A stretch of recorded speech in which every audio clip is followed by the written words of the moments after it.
Hello and welcome everyone. My name is Professor Ajay Kumar Pujari and today we'll be starting with the session number 2 of unit number 1, an overview of banking industry, which belongs to the foundation course 3 subject. So in our today's session we will learn about the various types of bank and the principles of banking. So let us start with the types of banks. Banks are classified into the various categories in aspect of their functions, which are as follows. The first, central bank.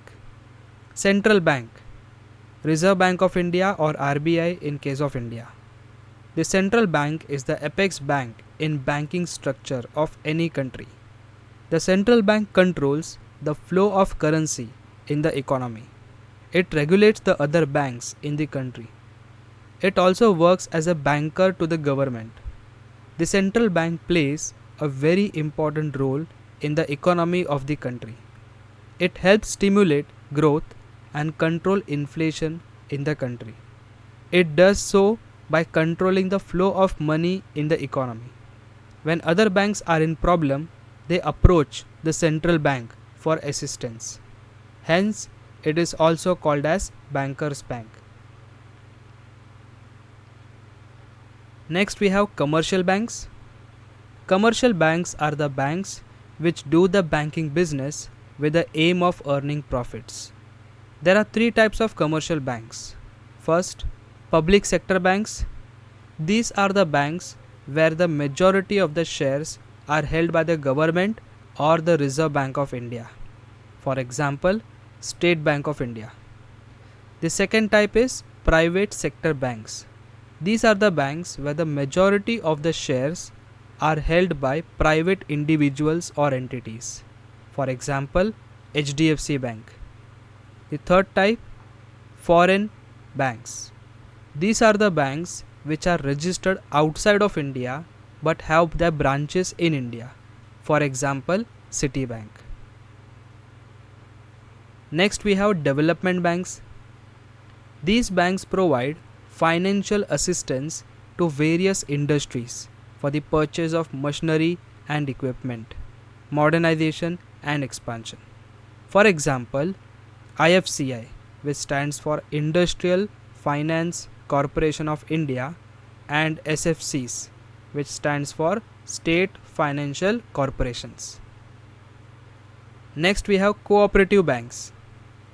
Cooperative banks are the banks whose main objective is to provide financial assistance to economically weaker sections of the society. For example, the New India Cooperative Bank. Again, there are three types of cooperative banks. The first one is primary credit societies. These institutions are formed at the village level or town level. The operations of such banks are limited to very small area. The second type, district central cooperative banks. These banks operate at the district level. They act as a link between the primary credit societies and state cooperative banks. The third type, state cooperative banks. The state cooperative banks are biggest form of cooperative banks. They operate at the state level. Some of the state cooperative banks operate in multi-states. Next, specialized banks. These banks specialize in providing financial assistance to a particular industry or sector. For example, Exim Bank, SIDBI, NABARD, etc. Exim Bank stands for Export-Import Bank. This bank specializes in providing financial assistance to import and export sector. The next one, SIDBI. SIDBI stands for Small Industries Development Bank of India. SIDBI specializes in providing financial assistance to small industries. The next type, NABARD.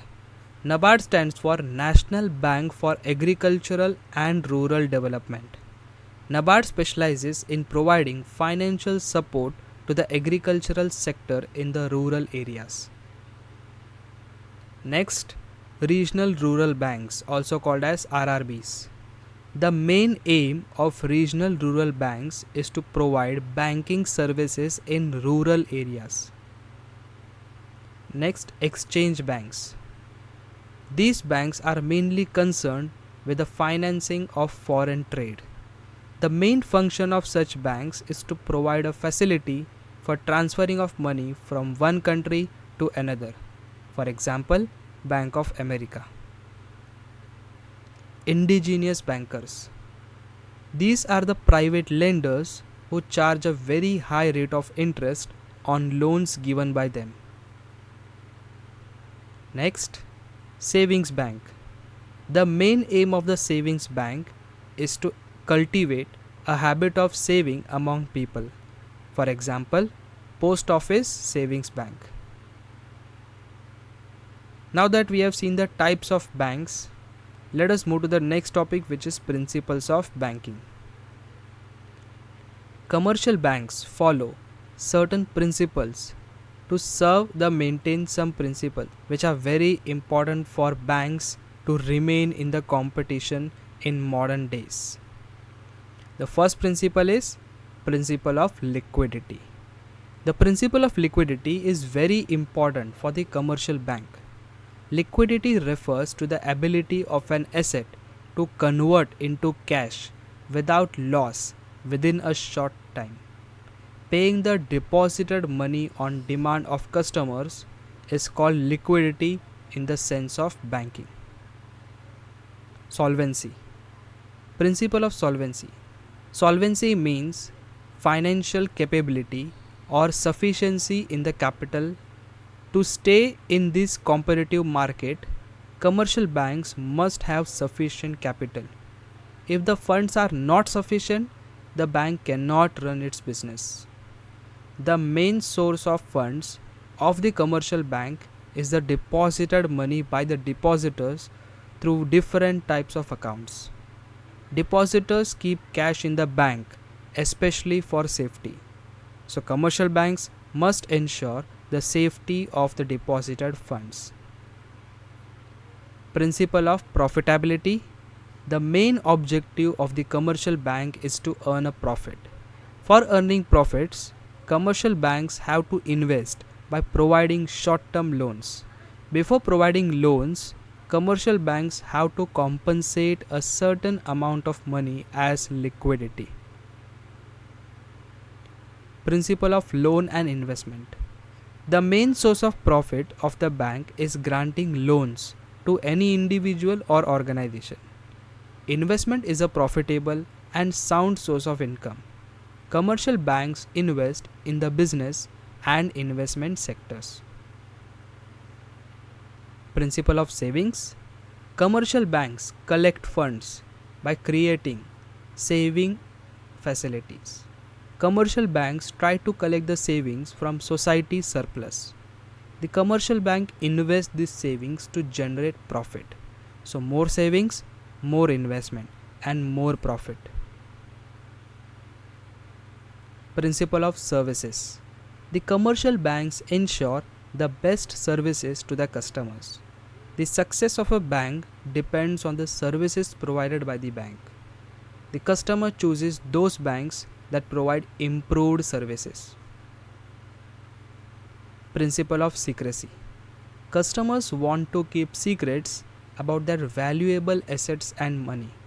So banks must have to keep the secrets about their customers' account. If the commercial bank does not maintain secrecy, the customer will be dissatisfied. Principle of efficiency. The commercial bank should operate their business efficiently so that they can succeed at the objective. In this competitive market, there is no alternative way without efficiency in management. So commercial banks must train their employees to increase the efficiency in management. Principle of location. Commercial banks must have to locate their branches in the commercial area where many customers are available. The location must be safe for the customers and an easy communication system must exist. So now that we have seen the types of bank, we also have seen the principles of banking. So that's it for this session. Thank you very much.